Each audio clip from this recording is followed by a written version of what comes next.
He walked away from traffic duty and into legend. They call him the Jesus of Siberia, but to his followers, he is the second coming.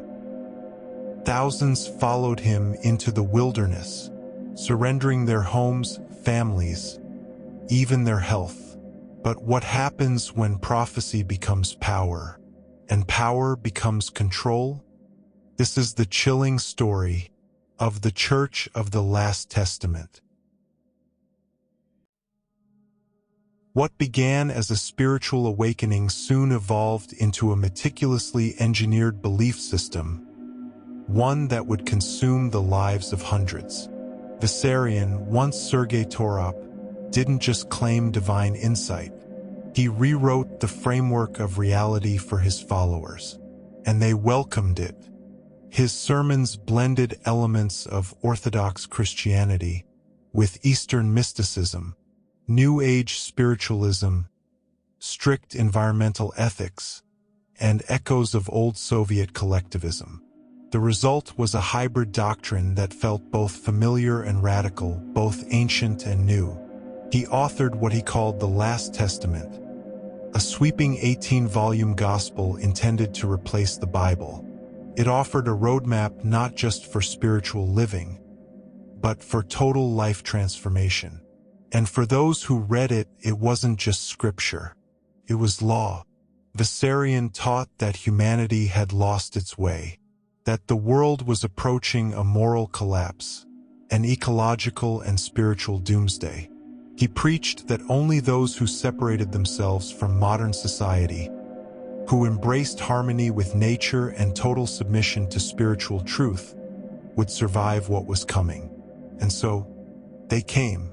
Engineers, teachers, doctors, former soldiers, even children. From Russia, from Europe, from South America. They left jobs. They left spouses. They left identities behind.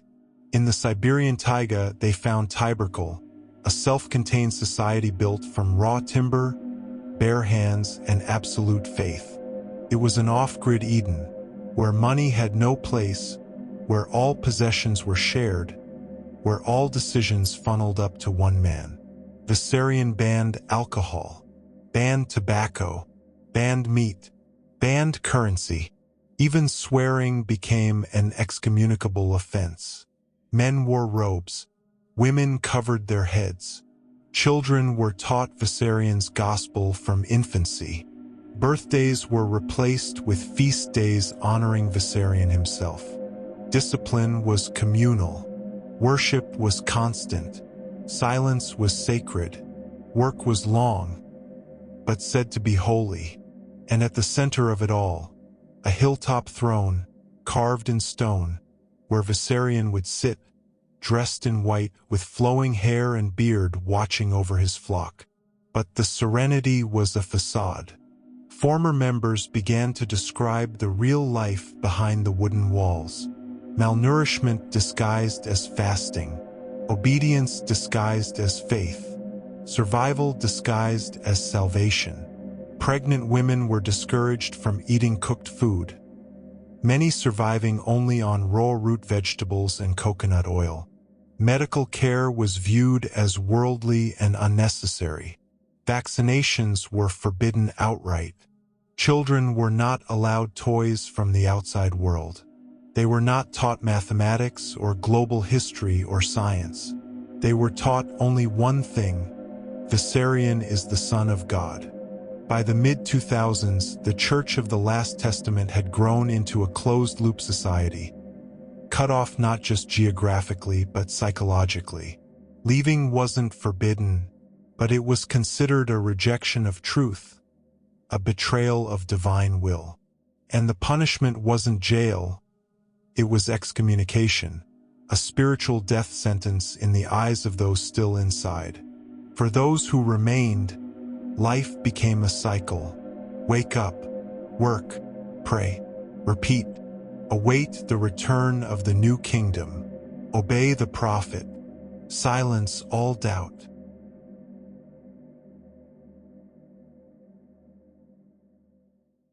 At first, the Church of the Last Testament looked like a miracle, a self-sustaining eco-village deep in the Siberian wilds, free of corruption, pollution, and violence.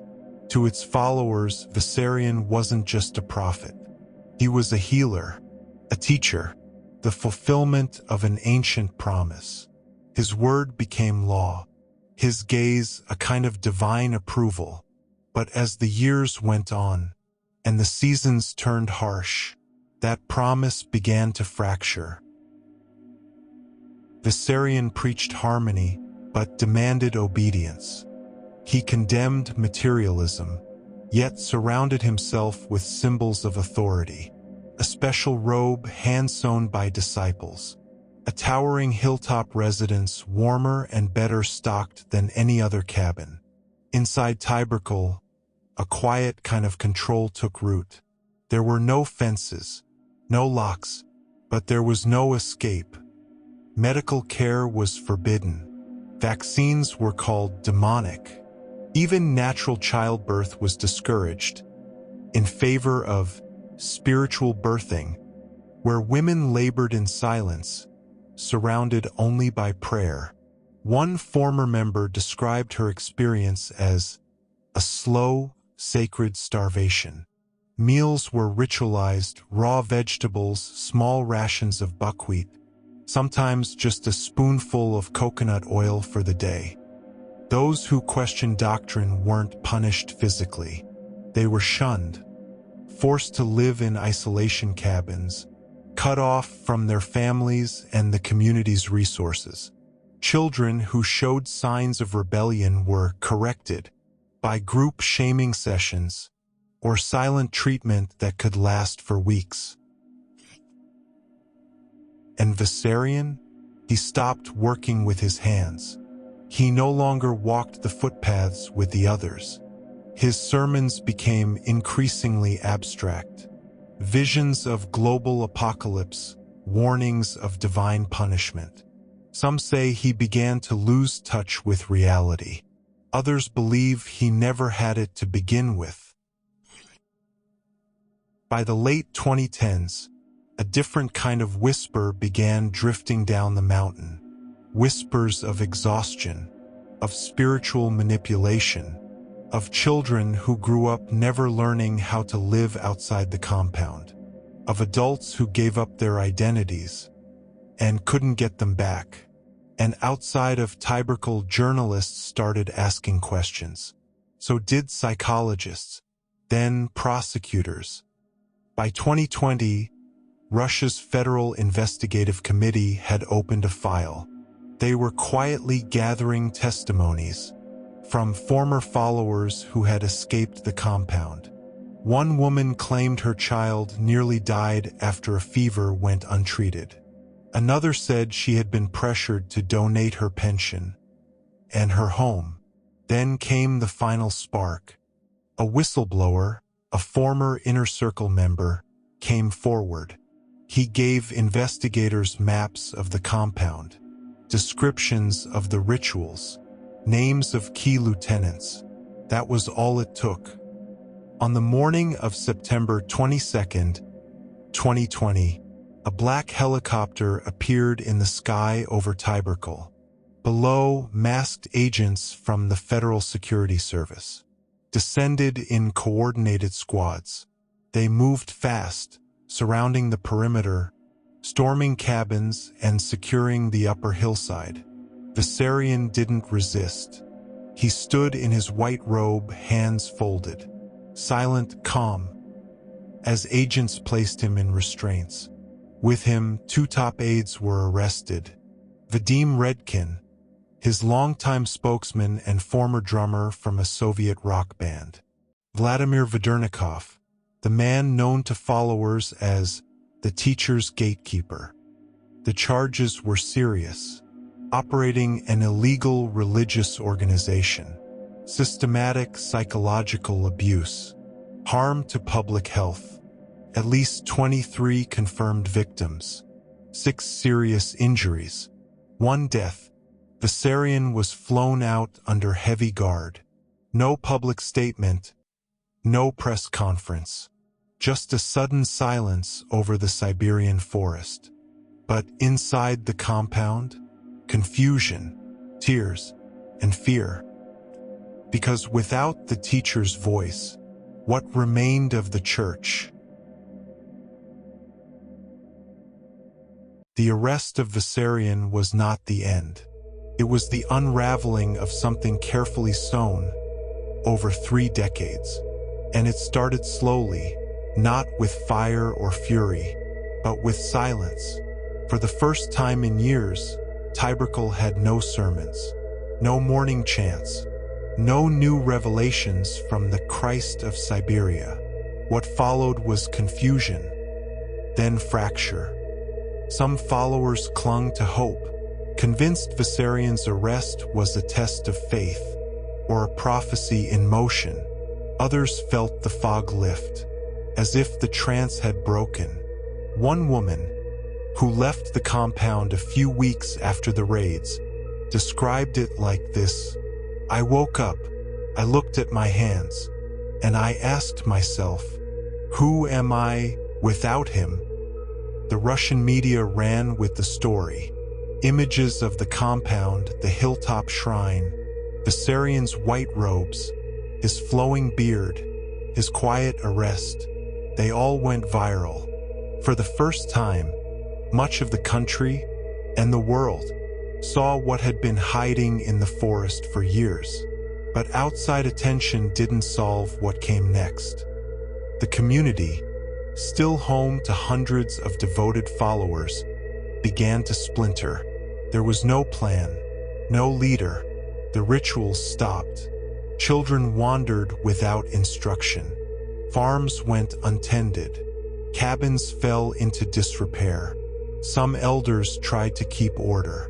They recited old sermons from memory, but the words felt hollow.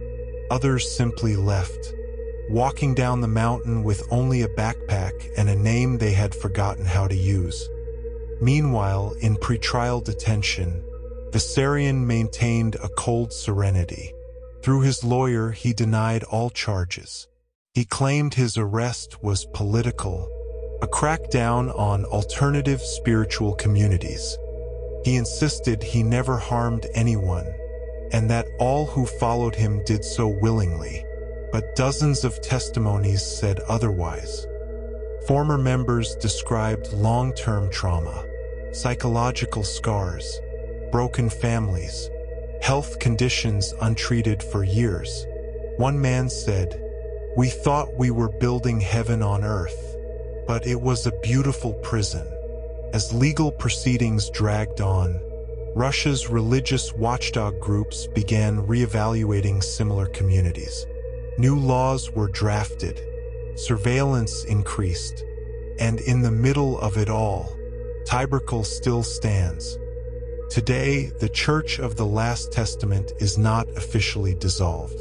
There are still holdouts, some who believe Vissarion will return, others who quietly maintain the gardens, the cabins, the hilltop shrine.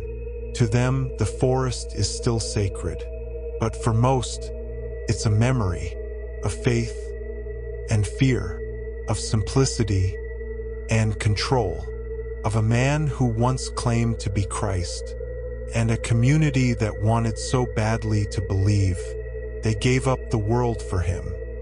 And in that stillness, the question remains, was it a cult, a religion, a movement hijacked by a man, or just another reminder of how fragile belief can be when it's placed in human hands?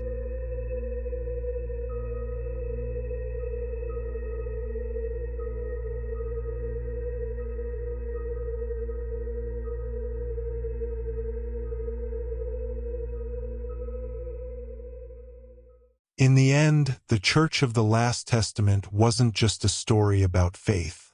It was about surrender of power, of identity, of reality. And the deeper question lingers. What makes someone believe so completely?